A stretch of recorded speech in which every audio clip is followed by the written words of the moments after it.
We've known each other all our lives. We've been each other's first crushes, first kisses, and we happen to be first cousins.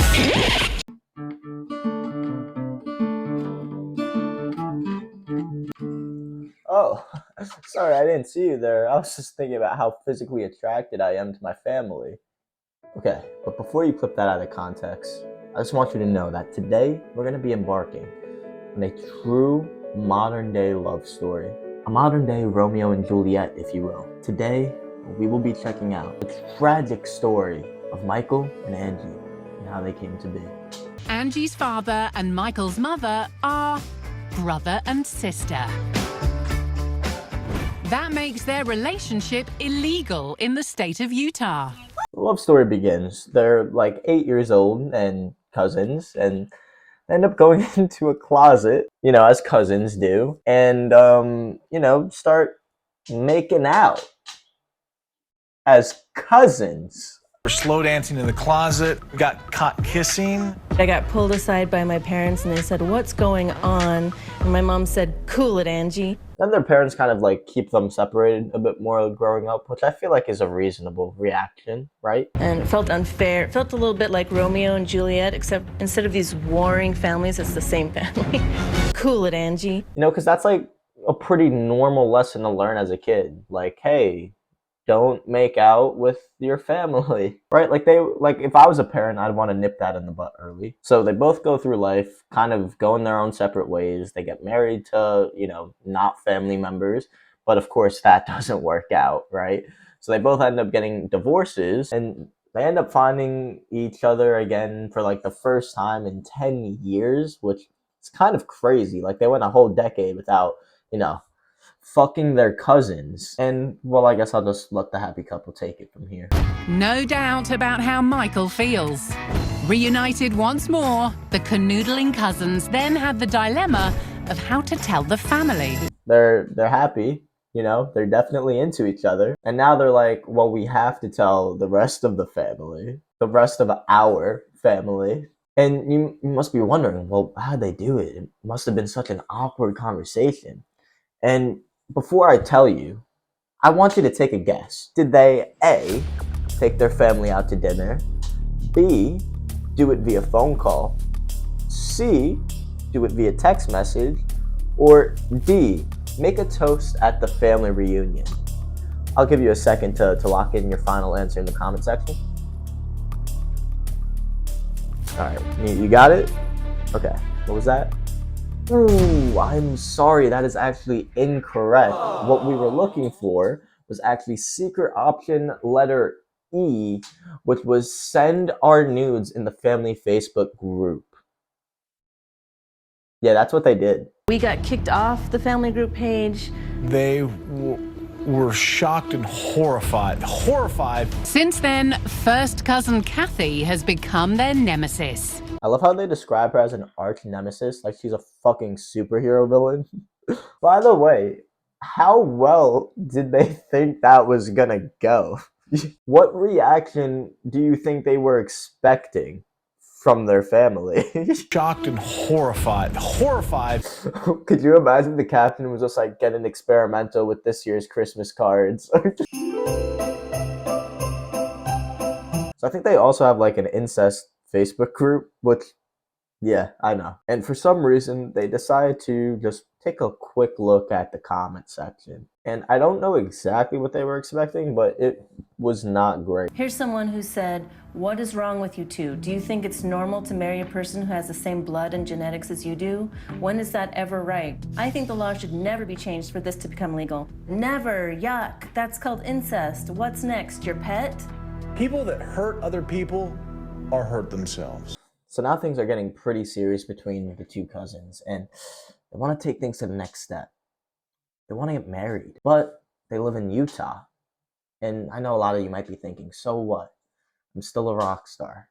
I got my rock moves. And I don't need... I'm sorry. Got carried away. I mean, you might be thinking, what does that matter? Well, because Utah has class, incest marriage is actually illegal there. I had to go to the next state over where it was legal, which happened to be Colorado, which, by the way, Colorado, what the fuck? And that's where they kind of did the whole shebang. There we go. We tied the knot. We tied the knot. The knot is tied. Nevertheless, they're hoping to complete their love story by starting a family of their own. So they want to have a kid, but they also want to make sure that it's not going to be too disabled, I guess. So they take a whole bunch of tests, and I'll just let this play out. It says I'm negative for everything that they tested for. Means I don't have anything wrong with it. I'm not a carrier for anything, so you could be a carrier for 100 things, and it wouldn't even matter. We need to have children because these are going to be like perfect. Like super baby. Genetically perfect children. It was at this moment that he knew. He fucked up. A couple months ago, we went to our doctor's first ultrasound appointment, and the doctor was looking around and he said he couldn't find a heartbeat. I mean, it's not funny. It's not funny. I'm not laughing. I'm not laughing. Irony is crazy, though.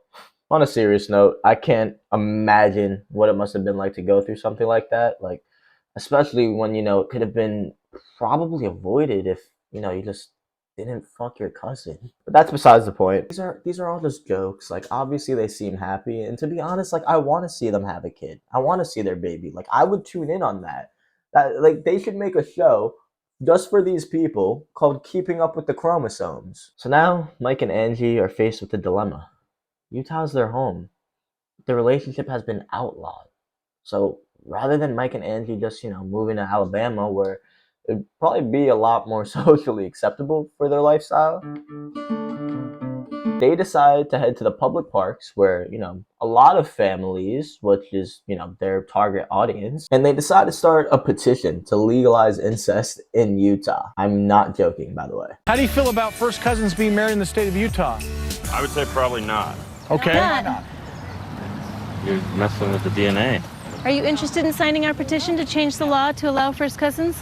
You want to allow that? Why not? Yes. Do you have an argument against it? And now we're trying to change the law in Utah so that we're not outlaws here. Right. Sweet. About it. Like, will they arrest you? If they choose to prosecute, we could be in prison for up to 5 years. Yeah, if they could prove that we've had sex, they would. Yeah, even that is illegal in Utah. Thank you. And look at these fucking 14-year-olds, bro. Well, why did they get them to sign? It looks like they just are on their way back from, like, smoking a bowl or something. Like, what angle are they taking? Like, how chill they are about this whole situation. Please sign this because we will get arrested for 5 years if we frick each other. Whoa, wait. We can get arrested for frigging each other? Yes, we're first cousins and we can get arrested for frigging each other, and we love to frick each other. Bro, dude, that's like messed up. Dude, you hear that? They could get arrested for frigging each other, dude. Yes, and we really want to frick each other. So could you please sign this so we could frick each other with no protection? Yeah, dude, I'll definitely sign. I got a pen. It's just not for writing. Or that's something like how it went. I just find it funny. Like, out of all the no's they got, these are the people that got them to sign. And like, not just them, but like, look at this guy too with the dog. Dexter approved. Dexter, I thought it was a female. Like, thank God we got Dexter's approval. I don't know, it just seems like they just like convinced a lot of like stoners to sign it, just not knowing what they're signing for. Which is fine because, it's a numbers game, but I mean, I just don't know how you're going to frame this in a positive light. So basically now they get their signatures and they secure a court date. And we get a clip of this guy masterfully explaining why Utah has outlawed incest marriage. A lot of times in the United States when people talk about first cousins marrying, they're usually talking about backwater states where people aren't all that educated or all that sophisticated. And Utah is educated, we are sophisticated. So I'm going to listen to them and going to keep an open mind, and we'll see what happens. So they chat with this guy for, I don't know, about 30 seconds. And he basically tells them what they're doing is icky. Yeah, I don't mean to offend you, but when I talk to people about this, the word I hear a lot is icky. And then we get Mike's response to that, which is hilarious because He makes no argument whatsoever. He just kind of explains what ickiness is. Ickiness is an emotional thing. It is an emotional. And it's like, well, how do you sway someone's emotion if they just have from the outset, it's icky? Yeah, yeah. So we definitely have our work cut out. He makes like no argument. I'm not going to try to make an argument for incest marriage. Just don't ask me to do it right now. It's not going to happen. But just the fact that he couldn't even think of something that he knew would make sense kind of just justifies the fact that he knows what he's doing is not right. It's like, what you're doing is icky. And then Mike's argument was just like, yes, what we're doing is icky. And what is ickiness? It's an emotional feeling. You know, that feeling you get when you watch two first cousins just start making out, which is what me and my wife do, which I guess in this case definitely makes it icky, which is an emotional feeling. Like, bro, what are you saying?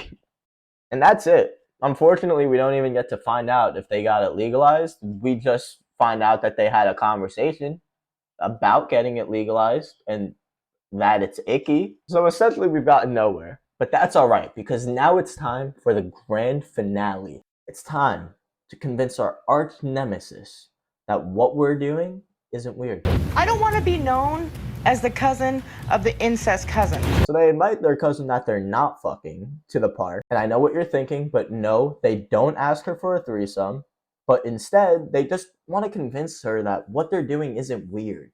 They just want to be accepted back in the family again. So they invite their cousin to a public park bench, as you do, and they try to just justify their relationship to her, which goes about as good as you'd expect.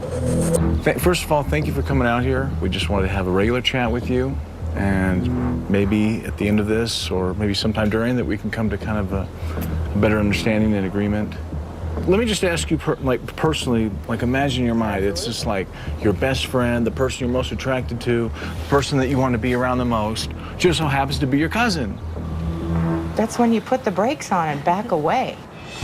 And I gotta admit, the cousin is just the voice of reason throughout this, because she's not like overly mad or being like unbearingly like extra, so to speak, but she's just making like valid points.